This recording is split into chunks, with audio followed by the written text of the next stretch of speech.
Hello friends, स्वागत है आपका हमारे चैनल पर। आज हम प्राचीन भारत का इतिहास को आज से पढ़ेंगे। यह एक आप लोगों का सीरीज चलेगा जिसमें से कि पहले हम लोग प्राचीन भारत पढ़ेंगे, उसके बाद मध्यकालीन और उसके बाद हम लोग आधुनिक भारत को पढ़ेंगे। आप किसी भी एग्ज़ाम का तैयारी कर रहे हैं जैसे कि BPSC TRE 4, railway SSC GD या फिर रेलवे ग्रुप डी का जो अभी एग्ज़ाम यानी कि फॉर्म जो आया है, आप लोग उसके भी तैयारी कर रहे हैं तो यह क्लास आप लोगों के लिए इम्पॉर्टेंट होने वाला है। और फ्रेंड्स, खासकर जो बिहार टीचर की तैयारी कर रहे हैं बीपीएससी टीआरई 4, उनके लिए यह क्लास बहुत ही इम्पॉर्टेंट होने वाला है।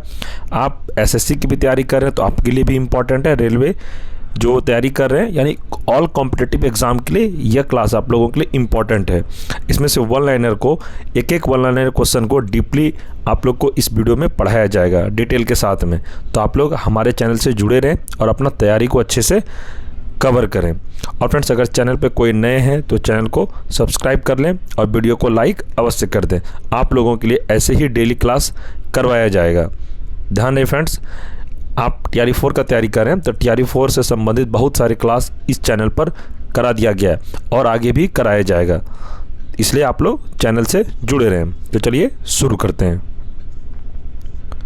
इतिहास के तहत अध्ययन किया जाता है। तो इतिहास के तहत क्या अध्ययन किया जाता है? तो अतीत का अध्ययन किया जाता है। इसे आप याद रखिएगा।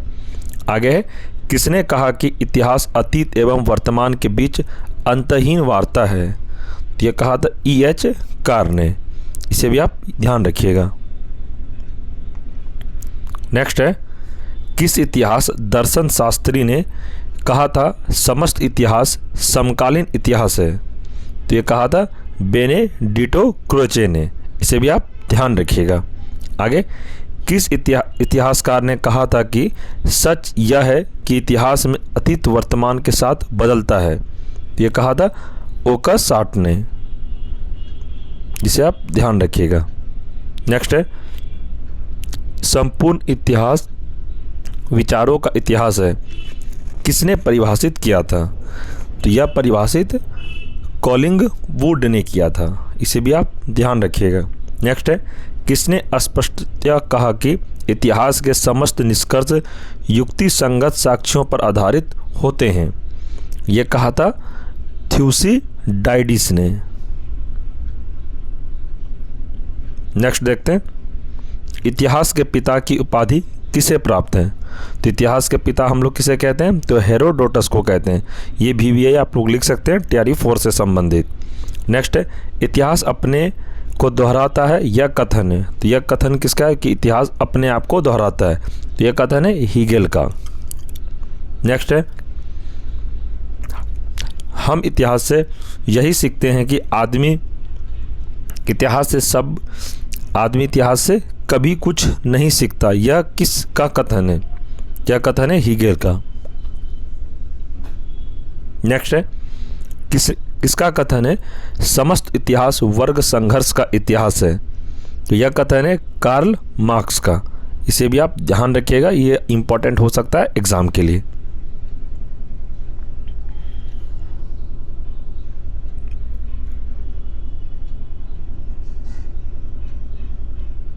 आगे, इतिहास विगत की राजनीति है, ये युक्ति है।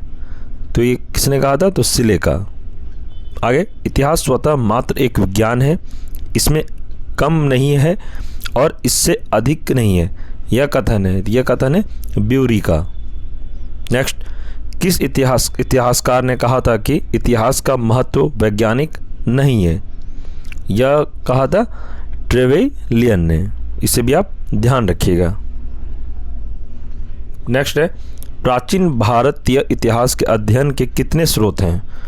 तो यह 3 स्रोत हैं, पुरातात्विक स्रोत, साहित्यिक स्रोत एवं विदेशियों के वृत्तांत। ये 3 स्रोत हैं, इसे आप ध्यान रखिएगा। नेक्स्ट है, प्राचीन भारत के इतिहास जानने के सबसे मुख्य स्रोत हैं। तो क्या है? पुरातात्विक स्रोत। इसे भी आप ध्यान रखिएगा। आगे, पुरातात्विक स्रोत के अंतर्गत सबसे प्रामाणिक स्रोत है तो किसका है? तो अभिलेख का। इसे भी आप याद रखिएगा। आगे, अभिलेख कितने प्रकार के हैं? तो अभिलेख 2 प्रकार के हैं, सरकारी अभिलेख एवं निजी अभिलेख। ये 2 अभिलेख हैं, इसे आप ध्यान रखिएगा। आगे, विश्व के सबसे प्राचीन अभिलेख कहाँ से प्राप्त होते हैं? तो यह एशिया माइनर के बोगज कोई नामक स्थान से इसे प्राप्त होते हैं। आगे, सर्वप्रथम भारतवर्ष का जिक्र किस अभिलेख में है? तो यह है हाथी गुम्फा अभिलेख में, इसे भी आप ध्यान रखिएगा। आगे, सर्वप्रथम दुर्भिक्ष का जानकारी देने वाला अभिलेख है, तो यह है सौगोरा अभिलेख। नेक्स्ट, एशिया माइनर के अभिलेख कब लिखा गया? तो ये लिखा गया था 1400 ईसा पूर्व में। आगे, एशिया माइनर के अभिलेख में किन किन भारतीय देवताओं के नाम मिले हैं? तो मिले मित्र, वरुण, इंद्र एवं नासत्य। आगे, ईरान के सम्राट द्वारा प्रथम के द्वारा पर्सिपोलिस एवं बेहिस्टून का अभिलेख कब लिखवाया गया? तो लिखवाया गया था 6ठी शताब्दी ईसा पूर्व में। आगे,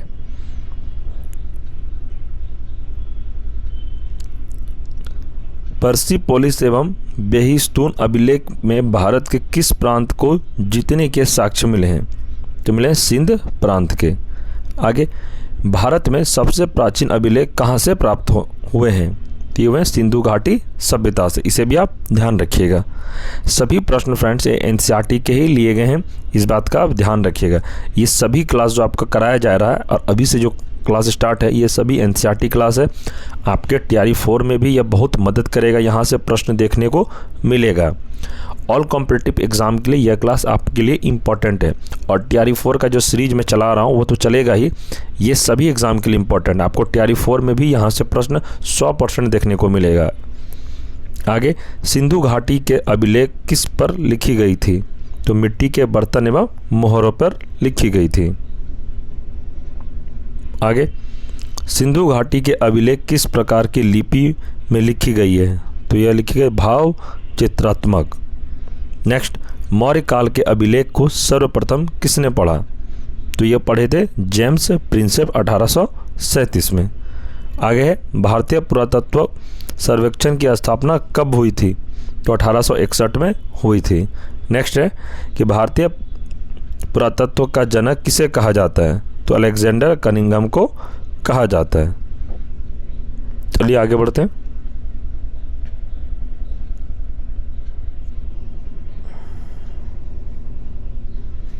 प्रश्न है, जेम्स प्रिंसेप किस देश के रहने वाले विद्वान थे? तो विद्वान कहाँ गए? तो फ्रांस के थे। नेक्स्ट देखते हैं, अशोक ने अपने अभिलेख पर किस किस लिपि का प्रयोग किया? तो ब्राह्मा लिपि, खरोष्टी लिपि, आर्मेइक लिपि एवं यूनानी लिपि का प्रयोग किया था। किसने किया था? तो अशोक ने किया था। नेक्स्ट है, अशोक ने अपने अभिलेख पर किस लिपि का प्रयोग सबसे अधिक किया है? तो यह क्या है? ब्राह्मी लिपि का, इसे भी आप ध्यान रखिएगा। आगे बढ़ेंगे, अशोक के किस अभिलेख पर 2 भाषाओं का प्रयोग हुआ है? तो यह हुआ है सारे कुना कंधार। नेक्स्ट है, अशोक ने अपने किस अभिलेख पर खरोष्टी लिपि का प्रयोग किया है? तो यह है मंदसेहरा एवं शहबाजगढ़ी। आगे बढ़ेंगे, मंदसेहरा एवं शहबाजगढ़ी कहाँ पर स्थित है? तो यह है पाकिस्तान में। नेक्स्ट, अभिलेखों का अध्ययन क्या कहलाता है? तो अभिलेखों का अध्ययन कहलाता है एपिग्राफी, इसे भी आप ध्यान रखिएगा। नेक्स्ट प्रश्न देखेंगे, भारत के किस अभिलेख पर पहली बार संस्कृत भाषा का प्रयोग किया गया है? तो यह किया गया था जूनागढ़ अभिलेख पर।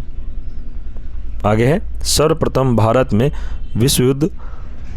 विशुद्ध संस्कृत भाषा में लंबा अभिलेख किस राजा द्वारा जारी किया गया है? तो यह गया है शक क्षत्रिय रुद्र दमन द्वारा, इसे भी आप ध्यान रखिएगा। आगे है, हाथी गुफा अभिलेख का संबंध किस धर्म से है? तो यह है जैन धर्म से, इसे भी आप ध्यान रखिएगा। नेक्स्ट, ऐहोल अभिलेख से किसकी जानकारी मिलती है? तो मिलती है चालुक्य शासक पुलकेशिन द्वितीय एवं हर्षवर्धन का, इसे भी आप ध्यान रखिएगा। नेक्स्ट है, ऐहोल अभिलेख को किसने लिखा? तो रवि कृति ने लिखा था। चलिए आगे बढ़ते हैं।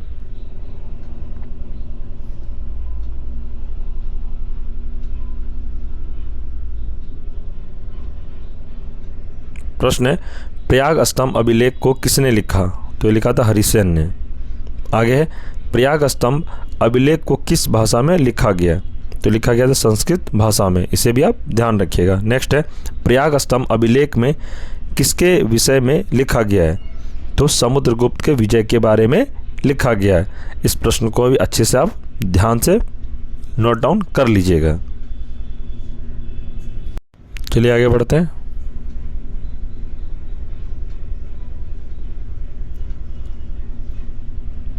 भारतीय इतिहास में पहली बार सती प्रथा का उल्लेख किस अभिलेख में किया गया है? तो यह एरन अभिलेख में किया गया है। आगे है, एरन अभिलेख को किसने लिखवाया था? तो यह लिखवाया था गुप्त वंश के शासक भानु गुप्त ने लिखवाया था। इसे आप ध्यान रखिएगा। आगे प्रश्न है, नासिक के गुहा लेख को किसने लिखवाया था? तो सतवाहन नरेश पुलुमावी ने लिखवाया था। इस प्रश्न को भी अच्छे से ध्यान रखिएगा। आगे, मंदसौर अभिलेख को किसने लिखवाया था? तो मालवा नरेश यशोधर्मन ने लिखवाया था। इसे भी आप ध्यान रखिएगा। आगे प्रश्न है, अशोक ने बराबर की पहाड़ी गुफा में अभिलेख लिखकर किस धर्म के भिक्षुओं को दान में दिया था? तो आजीवक संप्रदाय के भिक्षुओं को दान में दिया था। इसे आप ध्यान रखिएगा।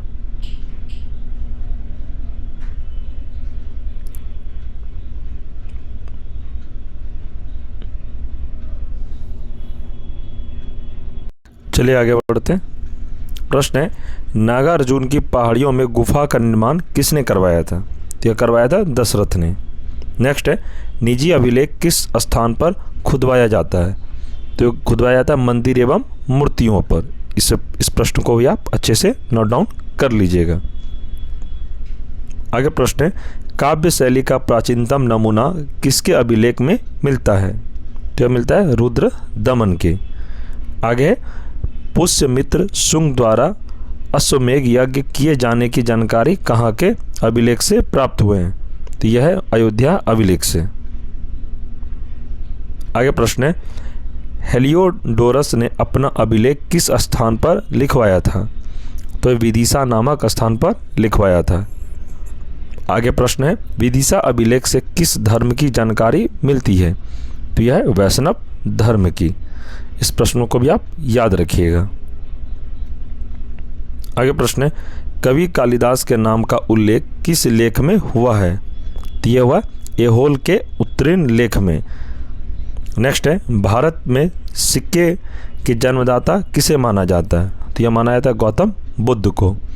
आगे, भारत में सिक्के का प्रचलन कब से शुरू हुआ है? तो यह हुआ 6वीं शताब्दी से। आगे देखते हैं, भारत में प्राचीनतम मुद्रा माना जाता है तो आहत सिक्के का। याद रखिएगा, इस प्रश्न को टीआरई 2 में यह प्रश्न को पूछा गया है। नेक्स्ट है, भारत में सोने के सिक्के को सर्वप्रथम किसने जारी किया? तो हिंदू यूनानी ने जारी किया था सर्वप्रथम। आगे प्रश्न है, भारत में किस राजवंश के शासकों ने सबसे शुद्ध सोने के सिक्के जारी किए थे? तो यह है कुषाण राजवंश ने। आगे प्रश्न है, भारत में किस राजवंश के शासकों ने सबसे अधिक सोने के सिक्के को जारी किए थे? तो यह है गुप्त वंश के शासकों ने। याद रखिएगा, इस प्रश्न को टीआरई 1 में यह प्रश्न को पूछा गया है। आगे है, भारत में सबसे ज़्यादा सिक्के किस काल में जारी किए गए हैं? तो यह है मौर्योत्तर काल में। याद रखिएगा इस प्रश्न को।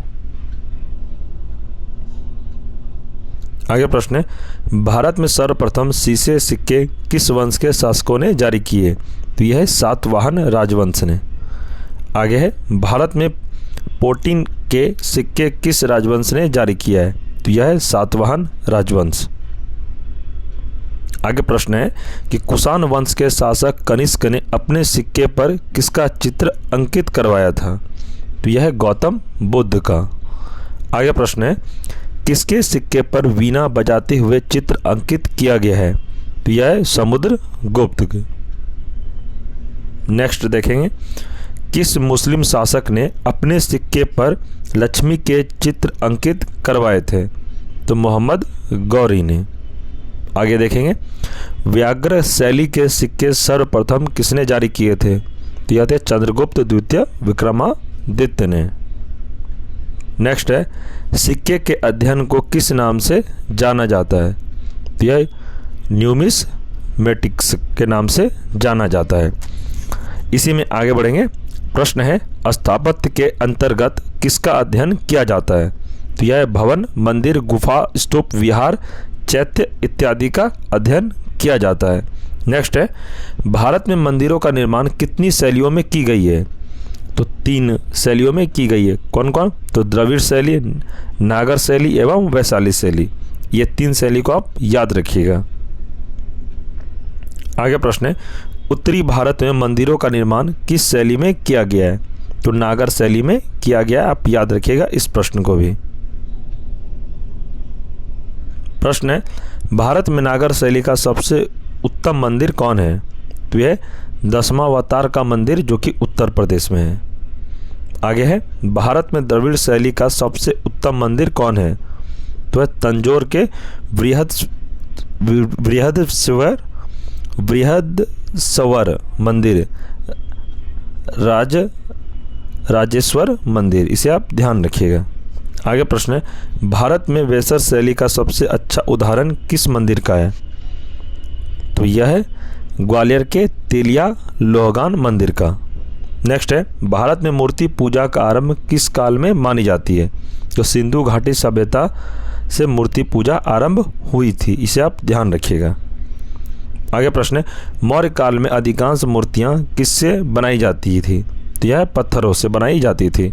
आगे, बिहार के किस स्थान से यक्षिणी के मूर्ति मिले हैं? तो दीदारगंज से इसका सही आंसर है। आगे है, गंधार शैली की मूर्तियां पर किसका अधिक प्रभाव है? तो यह यूनानी कलाकारों का। नेक्स्ट है, गंधार कला का मूर्तियों पर किस यूनानी देवता का प्रभाव है? तो यह अपोलो देवता का। नेक्स्ट, मथुरा कला के मूर्तियों पर अधिक प्रभाव है। तो किसका प्रभाव है? तो भारतीय कलाकारों का। नेक्स्ट है, मथुरा कला की मूर्तियों पर किसकी विशेषता है? तो आध्यात्मिक का। इसे आप ध्यान रखिएगा। प्रश्न है, मथुरा कला में गौतम बुद्ध को किस रूप में दिखाया गया है? तो शांत मुद्रा में तपस्या करते हुए दिखाया गया है। नेक्स्ट है, अजंता की गुफा का चित्र का संबंध किस धर्म से है? तो यह है बौद्ध धर्म से। नेक्स्ट है, एलोरा की गुफा में किस धर्म के चित्र मिलते हैं? तो जैन धर्म, बौद्ध धर्म एवं ब्राह्मण धर्म। इसे भी आप ध्यान रखिएगा। प्रश्न है, प्रागैतिहासिक काल के इतिहास की जानकारी किस तरह से होती है? तो यह होती है उत्खनन से प्राप्त वस्तुओं से। नेक्स्ट है, किस महाद्वीप को मानव जाति का पालना कहा जाता है? तो अफ्रीका को कहा जाता है। इसे आप याद रखिएगा। नेक्स्ट प्रश्न है, किसे मानव का आदि पूर्वज माना जाता है? तो यह है ऑस्ट्रेलोपिथेकस। नेक्स्ट है, किसे मानव माता कहा जाता है? तो मानव माता कहा जाता है लूसी को। इसे आप ध्यान रखिएगा। नेक्स्ट है, भारत के किस क्षेत्र से सर्वप्रथम मनुष्य संबंधी पुरातात्विक प्रमाण मिले हैं? तो यह मिले हैं प्रमाण नर्मदा घाटी से। आगे है, होमो इरेक्टस का एक कपाल किस स्थल से प्राप्त हुआ है था? तो कहाँ से प्राप्त हुआ था? तो नर्मदा घाटी के हथनौरा से। इसे भी आप ध्यान रखिएगा। तो फ्रेंड्स, इस वीडियो में यहीं तक हम लोग रखते हैं। इसके आगे और भी बहुत सारे प्रश्न हैं, वो हम लोग आगे पार्ट 2 क्लास में करेंगे। और फ्रेंड्स, ये जितने भी मैंने प्रश्न अभी आपको कराया, ये आपके लिए TRE 4 में बहुत ही इम्पॉर्टेंट होने वाला है। यहाँ से प्रश्न को देखा जा सकता है। आप किसी भी क्लास का तैयारी करते हैं, यानी कि PRT से लेकर PGT तक कोई भी क्लास का तैयारी करते हैं, वहाँ पर आपको इस वीडियो से 1 से 2 प्रश्न एग्ज़ाम में देखने को अवश्य मिलेगा। इसे आप ध्यान रखिएगा। और फ्रेंड्स, आप कोई भी एग्ज़ाम का तैयारी करें, रेलवे का, SSC GD का, बिहार दरोगा, किसी भी एग्ज़ाम का तैयारी करें, ऑल कॉम्पिटेटिव एग्ज़ाम, ये सभी एग्ज़ाम के लिए इम्पॉर्टेंट क्लास है। इस बात का आप ध्यान रखिएगा। और फ्रेंड्स, इस चैनल पर TRE 4 का बहुत सारे क्लास मैंने करा दिया है, और भी आगे क्लास जारी रहेगा। आप लोग अगर TRE 4 का क्लास करना चाहते हैं तो हमारे चैनल पर प्लेलिस्ट बना हुआ है, क्लास आप लोग चैप्टर वाइज क्लास कर सकते हैं। कोई पेड कोर्स नहीं है, सारा यूट्यूब पर कराया गया है और आगे भी कराया जाएगा। तैयारी 4 का जितने सब्जेक्ट है सभी का सिलेबस मैं कंप्लीट करवा दूंगा। अभी जितने क्लास हुई आप लोग क्लास करिए, आगे भी क्लास होगी, डेली क्लास होगी। इसके बाद तैयारी 4 से संबंधित जो इम्पॉर्टेंट चैप्टर होंगे यानी क्लास होगा उनको मैं भी थोड़ी देर बाद करवाऊंगा। आप लोग चैनल से ज़रूर जुड़े रहें। और फ्रेंड्स, आपको अगर इस क्लास का PDF नोट्स चाहिए आप लोग टेलीग्राम ग्रुप को ज्वाइन अवश्य करें। टेलीग्राम ग्रुप का लिंक इस वीडियो के डिस्क्रिप्शन में प्रोवाइड करवा दिया गया है। आप लोग लिंक पर क्लिक करके ग्रुप को ज्वाइन अवश्य करें। अभी तक जितने भी क्लास हुई है सभी का PDF नोट्स आपको टेलीग्राम ग्रुप पर मिल जाएगा, तो आप लोग ग्रुप को ज्वाइन अवश्य करें। तो ठीक है फ्रेंड्स, मिलते हैं हम लोग अगले क्लास में। तब तक के लिए जय हिंद, जय भारत।